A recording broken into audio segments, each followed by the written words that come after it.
दोस्तों, मैं डॉक्टर पुनीत तिवारी हूँ और मैं MKM stone and urology hospital में कंसल्टेंट यूरोलॉजिस्ट हूँ। पहले की तरह आज प्रोस्टेट तथा उससे होने वाली समस्याओं पर चर्चा करेंगे। प्रोस्टेट क्या होता है? पहला प्रश्न ये आता है कि प्रोस्टेट, बहुत सुना हुआ कि इनको प्रोस्टेट हो गया, उनको प्रोस्टेट हो गया। तो प्रोस्टेट होता क्या है?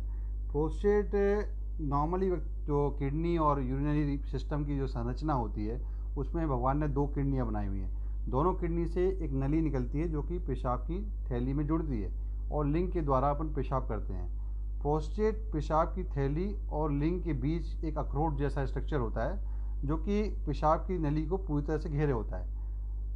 प्रोस्टेट सभी व्यक्ति में होती है, बच्चे में भी होती है, पुरुषों में और एडोलेसेंट एज में सभी को होती है। लेकिन ये समस्या ज़्यादातर 40 साल के बाद पैदा होती है, जबकि वो अपनी साइज में बढ़ने लगती है। साइज में कैसे बढ़ती है?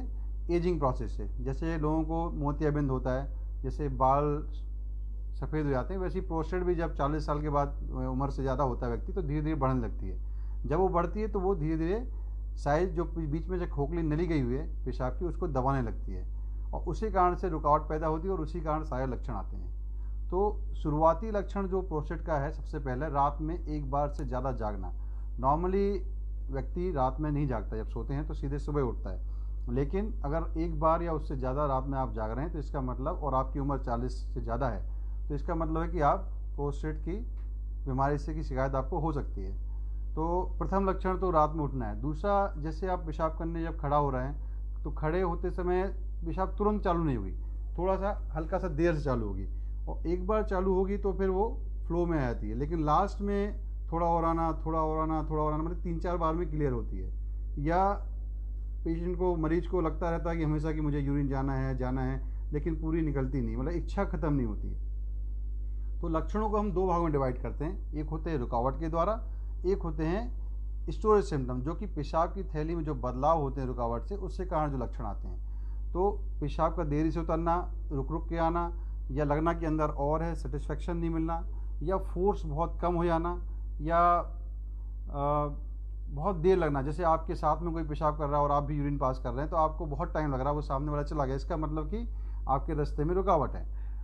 दूसरे होते हैं स्टोरेज सिम्टम। स्टोरेज सिम्टम पेशाब की थैली की वजह से आते हैं। इसमें क्या होता है कि जैसे आप कहीं पे कुछ काम कर रहे हैं और बहुत तेज़ यूरिन लगा है तो रोकना असंभव होता है, तुरंत भागो, या कभी कभी पहुंचते पहुंचते 1-2 बूंद निकल जाती है। ये एक बहुत कॉमन लक्षण है। दूसरा, बार बार पेशाब जाना या रात में कई बार उठना, ये इरिटेटिव वॉइडिंग सिम्टम कहलाते हैं, जो कि पेशाब की थैली में प्रोस्टेट की वजह से जो बदलाव आते हैं उससे कारण होते हैं। अगर ये सब लक्षण किसी को हैं, इसका मतलब है कि उनको प्रोस्टेट की बीमारी हो सकती है और उन्हें आसपास के यूरोलॉजिस्ट से कंसल्ट करना चाहिए। ये जो कई बार लोग सोनोग्राफी करा के आते हैं सिंपली कि हमने सोनोग्राफी कराई थी, ऐसी सिंपल फिटनेस जांच कर रहे थे तो सोनोग्राफी में प्रोस्टेट बढ़ा हुआ है। प्रोस्टेट बड़े होने का मतलब ये नहीं है कि आपको वास्तव में ट्रीटमेंट की आवश्यकता है। जब तक आपके लक्षण नहीं है या आप पेशाब के करने में बॉदर नहीं हो रहे, तब तक आपको ट्रीटमेंट की बहुत ज़्यादा आवश्यकता नहीं है। किसी किसी की प्रोस्टेट 200 ग्राम होती है, 150 ग्राम होती है और कोई लक्षण नहीं आता, और किसी की प्रोस्टेट 20 ग्राम ही होती है जो कि नॉर्मल रेंज में है, लेकिन लक्षण बहुत ज़्यादा होते हैं। तो लक्षणों से ट्रीटमेंट डिसाइड होता है, ना कि प्रोस्टेट की साइज से। ये एक बहुत बड़ा भ्रांति लोगों में है और इस भ्रांति से बचना चाहिए। दूसरा, यूरोलॉजिस्ट को इसलिए भी दिखाना चाहिए कि प्रोस्टेट कैंसर और प्रोस्टेट की सिंपल बीमारी दोनों के लक्षण सेम होते हैं। तो ये बहुत मुश्किल है नॉर्मल व्यक्ति के लिए अंतर कर पाना कि क्या उसको प्रोस्टेट की बीमारी है या प्रोस्टेट कैंसर है। तो ये काम यूरोलॉजिस्ट का होता है। तो अगर आपको ये लक्षण आ रहे हैं तो प्रोस्टेट कैंसर से बचने के लिए और समय से इलाज के हो जाए, इसके लिए भी आप यूरोलॉजिस्ट को दिखाएं। तीसरा महत्वपूर्ण बात यह है कि कई बार कॉम्प्लिकेशन में आते हैं। लोगों को लगता है ये एजिंग प्रोसेस है, धीरे धीरे पेशाब हो रही है, समय के साथ ठीक हो जाएगा, या उम्र हो गई इसलिए मेरे को पेशाब ऐसी हो रही है। तो ये इससे इग्नोरेंस होता है।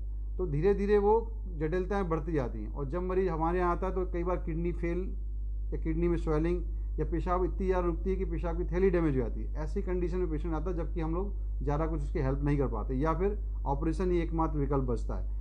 इन स्थितियों से बचने के लिए सबसे अच्छा है कि यदि आपको किसी तरह की पेशाब में रुकावट हो रही है, या पेशाब बार बार लग रही है, या पेशाब रोक नहीं पा रहे हैं, तो तुरंत आसपास के यूरोलॉजिस्ट को दिखाएं।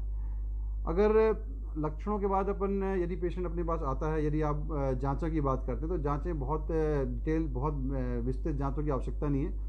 सबसे पहले एक सोनोग्राफी की जाती है जिसमें प्रोस्टेट की साइज असेस की जाती है।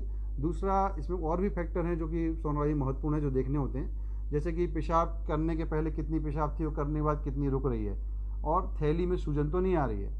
कभी कभी जो पेशेंट बहुत लेट आते हैं उसमें उनकी पेशाब की थैली खाली नहीं होती है, तो उस केस में किडनी में सूजन आ जाती है। तो सोनोग्राफी सबसे महत्वपूर्ण जांच है जिसमें अपन को पता चलता है कि प्रोस्टेट और किडनी वाला सिस्टम नॉर्मल है या उसमें कोई डैमेज हुआ है। दूसरा एक टेस्ट यूरोफ्लोमेट्री होता है। इसमें एक सिंपल सी कंप्यूटराइज मशीन होती है, उस पर नॉर्मल जाके पेशाब करना होता है। उसमें यूरोलाइज जो होता है वो पेशाब का पैटर्न देखता है कि वो रुकावट वाला है या बिना रुकावट वाला है। रुकावट अगर आ रही है तो उसको ट्रीटमेंट की आवश्यकता है, और रुकावट नहीं है तो प्रोस्टेट साइज भले ही बड़ी हो लेकिन उसको ट्रीटमेंट की आवश्यकता नहीं है। तीसरा जांच पीएसए होता है। पीएसए के बारे में हमने लास्ट वीडियो में बहुत डिटेल में विस्तार में चर्चा की थी। पीएसए बहुत ही महत्वपूर्ण है, क्योंकि अगर आपको ये सब लक्षण आ रहे हैं और पीएसए भी बढ़ा हुआ है तो इसका मतलब ये है कि प्रोस्टेट कैंसर की संभावना हो सकती है। तो ज़रूर अपने आसपास यूरोलॉजिस्ट को दिखाएं। पीएसए 4 से नीचे यूजुअली नॉर्मल माना जाता है, लेकिन 4 से ऊपर अगर है तो तुरंत कंसल्ट करने की आवश्यकता है। पीएसए कई कारण, ऐसा नहीं कि पीएसए बढ़ा है तो भी कैंसर ही है। पीएसए कई कारणों से बढ़ता है, उसमें से एक कारण है कैंसर। तो ये तो अपन को डॉक्टर से कंसल्ट करने के बाद ही समझ में आया, लेकिन पीएसए बढ़ा हुआ अगर आए तो उसको मतलब इग्नोर नहीं करना, उसको टाइम से दिखा लेना है। तीसरा होता है यूरिन का सिंपल टेस्ट कि कहीं इन्फेक्शन तो नहीं है। तो ये 4 टेस्ट, यूरोफ्लोमेट्री, सोनोग्राफी, यूरिन का टेस्ट और पीएसए, ये 4 टेस्ट यूजली यूरोलॉजिस्ट बोलता है कि करके देखिए। और अगर एक महत्वपूर्ण चीज़ है कि अगर किसी को कॉन्स्टिपेशन है तो भी ये सब लक्षण एकदम बढ़ जाते हैं। तो अपनी बाउल, अपने जो हैबिट्स हैं, बाउल हैबिट्स, उन पर बहुत ध्यान देना है। खाने पीने में बहुत ध्यान देना कि कॉन्स्टिपेशन ना हो। कॉन्स्टिपेशन की समस्या ओल्ड एज में बहुत कॉमन है, जितनी जितनी एज बढ़ती आती है कॉन्स्टिपेशन की समस्या बढ़ती आती है। तो शुरू से अपनी हैबिट ऐसी डालिए कि कॉन्स्टिपेशन ना हो। अगर इन्वेस्टिगेशन में आता है कि आपको प्रॉब्लम है या पेशाब में रुकावट बहुत ज़्यादा है या पेशाब की थैली को नुकसान हो रहा है तो ट्रीटमेंट की आवश्यकता होती है। अब ट्रीटमेंट को हम 3 कैटेगरी में बांटते हैं। प्रथम ये होती है कि लाइफ स्टाइल मॉडिफिकेशन। एक स्कोरिंग सिस्टम होता है जिससे यूरोलॉजिस्ट असेस कर पाता है कि जो लक्षण है मरीज के या बीमारी की गंभीरता बहुत हल्की है या बीच की है या बहुत तेज है, उसके आधार पर निर्णय लेना पड़ता है कि ट्रीटमेंट क्या होना चाहिए। अगर शुरुआती या बीच की स्थिति है तो यूजुअली दवाइयों से काम हो जाता है, लेकिन दवाई से ही महत्वपूर्ण है life style modification. Life style modification का मतलब है कि जैसे शाम का पानी कट डाउन, जो रात में उठना बहुत ही अच्छी बात नहीं है, तो शाम का पानी लगभग कि 6 बजे के बाद आप 1.5 या 2 गिलास पानी पीजिए। शाम को चाय ना पिएँ, दूध ना लें या कोई ऐसा सेवन ना करें, अल्कोहल ना लें जिससे कि रात में पानी की मात्रा या पेशाब की मात्रा ज़्यादा बने। तो इवनिंग में 6 के बाद पानी थोड़ा कट डाउन करना चाहिए।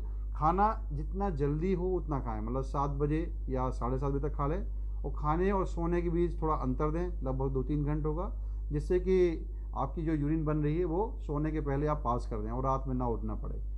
तीसरी बात, इकट्ठे बहुत सारा पानी ना पिएं। जैसे मॉर्निंग में कई लोग की आदत होती है कि 2 लीटर इकट्ठे पी लिया, 1 लीटर इकट्ठे पी लिया, उससे भी सिस्टम में तनाव आता है। तो इकट्ठे पानी ना पी के कई बार में थोड़ा थोड़ा करके पी सकते हैं।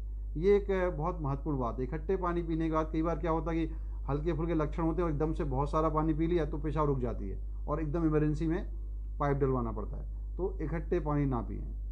तीसरा, कॉन्स्टिपेशन से बचने के लिए अपन को शाम को लगभग 4-5 बजे आप डेली हरे फ्रूट्स खाइए, सलाद खाइए लगभग 200 ग्राम, और रात के खाने में एक जो हरी ग्रीन लीफी वेजिटेबल्स हैं, हाई फाइबर डाइट, वो जरूर इंक्लूड करें। मतलब यदि आप खाना 3-4 रोटी खाते हैं तो आप 2 ही खाइए, उसके अलावा सलाद और फ्रूट से पेट भरिए।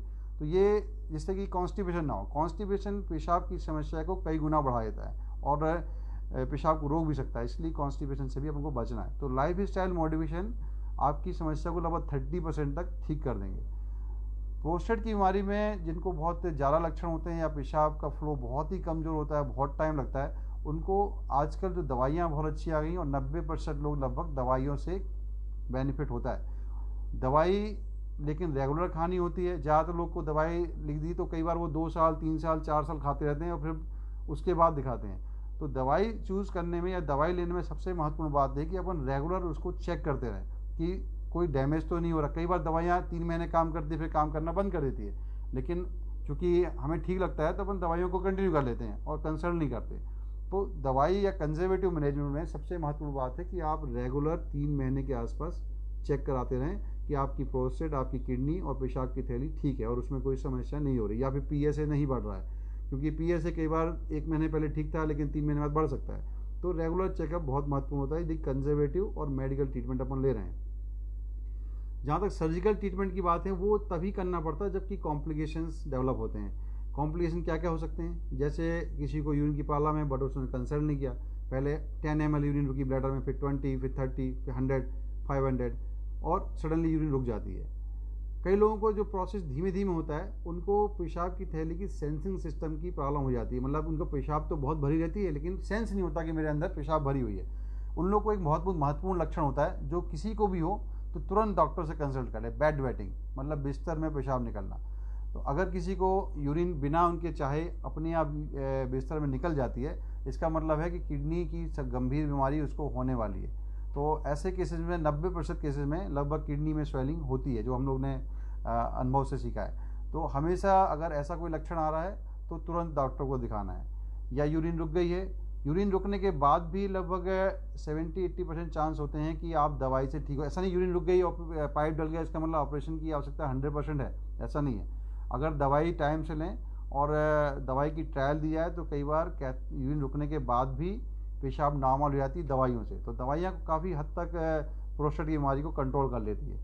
सर्जरी की आवश्यकता उन केस में ही पड़ती है जिसमें प्रोस्टेट के कारण से स्टोन बन जाते हैं, ब्लैडर में बहुत सारे पथरी बन गई हैं, तो उसमें प्रोस्टेट का ऑपरेशन की आवश्यकता पड़ती है, क्योंकि प्राइमरी कारण जो है, प्राइमरी जो बीमारी है वो प्रोस्टेट है, उसकी वजह से यूरिन रुका, उसी की वजह से स्टोन्स बने हैं। तीसरा होता है कि ब्लैडर डैमेज होना, ब्लैडर में बहुत ही मोटा हो गया है या ब्लैडर में बहुत सारे टेढ़ा मेढ़ा हो गया है, तो उस केस में भी प्रोस्टेट का ऑपरेशन करना आवश्यक है। सर्जरी का सबसे महत्वपूर्ण पॉइंट ये है कि आप टाइम से सर्जरी कराएं। कई बार सर्जन बोलता है सर्जरी कराएं या सर्जरी की आवश्यकता है, लेकिन लोग इग्नोर कर देते हैं और 3, 4, 5, 6 महीने बाद आते हैं। तो अगर सर्जरी एडवाइज की जा रही है तो इसका मतलब सर्जरी की आवश्यकता है, और सर्जरी की टाइमिंग बहुत महत्वपूर्ण है। कई बार जैसे कुछ पेशेंट बोलते हैं कि मेरे दोस्तों ने ऑपरेशन कराया, उनकी यूरिन बहुत अच्छी हो रही है, मेरे को फ़ायदा नहीं हुआ। तो वो इसलिए होता है क्योंकि आपने टाइम से सर्जरी नहीं कराई, ब्लैडर वीक हो गया है। तो यदि ब्लैडर कमज़ोर हो गया, यदि पंप नहीं करेगा तो यूरिन नहीं निकलेगी। तो time of surgery, timing is medical management अच्छी चीज़ है, लेकिन सर्जरी की टाइमिंग भी अब ये यूरोलॉजिस्ट को जज करना होता है कि कब सर्जरी की आवश्यकता है और कब दवाइयों से काम चल रहा है। इसलिए अपन 3-3 महीने में टेस्ट करते हैं कि डैमेज होने से पहले उस चीज़ को रोक लिया जाए। तो ये एक इम्पॉर्टेंट बात है। दूसरा, कॉम्प्लिकेशंस की अगर बात करें तो जो इन्फेक्शन, कई लोग को प्रोस्टेट के कारण बार बार इन्फेक्शन होता है, मतलब कि इनफैक्ट एंटीबायोटिक लिया, वो ठीक हो गए, 3-4 महीने दवाई चली, फिर इन्फेक्शन हो गया। बार बार इन्फेक्शन भी एक इंडिकेशन है कि आपको ऑपरेशन कराना चाहिए। और लास्ट इंडिकेशन ये है कि यदि दवाइयों के खाने के बाद भी आपको आराम नहीं पड़ रहा है और लक्षण सेम है और सेटिस्फेक्शन नहीं है, तो कई बार दवाइयाँ चेंज की जाती हैं, दूसरी दवाइयाँ दी जाती हैं।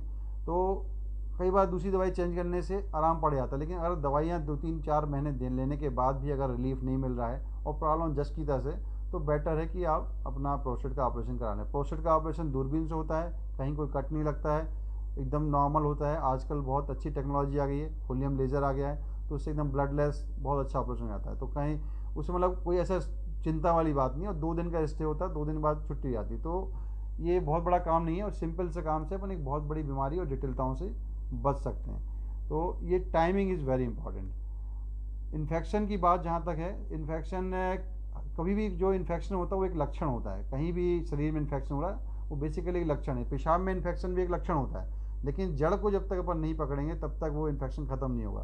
प्रोस्टेट के केस में इन्फेक्शन जो हो रहा है वो बर्निंग होना, जलन होना, बार बार यूरिन कर जाना या कंट्रोल नहीं कर पाना, ये सब लक्षणों के साथ इन्फेक्शन प्रेजेंट करता है। और यूरिन का टेस्ट कराओ तो उसमें पस आता है। तो जब तक अपन प्रोस्टेट को ठीक नहीं करेंगे तब तक वो इन्फेक्शन होता रहेगा।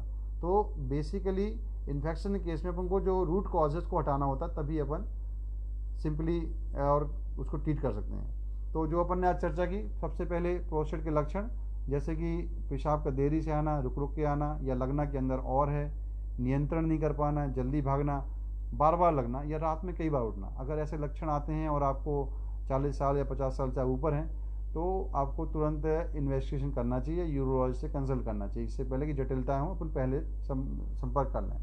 3-4 जाँचें होती हैं, सोनोग्राफी प्लस यूरोफोमेट्री, यूरिन का एक सिंपल टेस्ट और PSA से अपन कैंसर को हटा देते हैं कि भाई कैंसर नहीं है।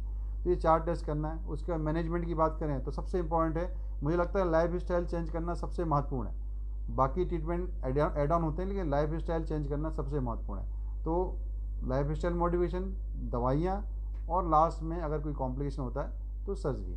ये 3 तरह के ट्रीटमेंट इसके होते हैं। तो मेरे ख्याल से प्रोस्टेट के लिए इतनी जानकारी बहुत है। और अगर आपको ऐसे कोई लक्षण है तो आसपास यूरोलॉजिस्ट को जरूर दिखाएं। और कोई प्रश्न हो तो कमेंट बॉक्स में लिख दें, तो उसका आंसर अपन दे सकते हैं।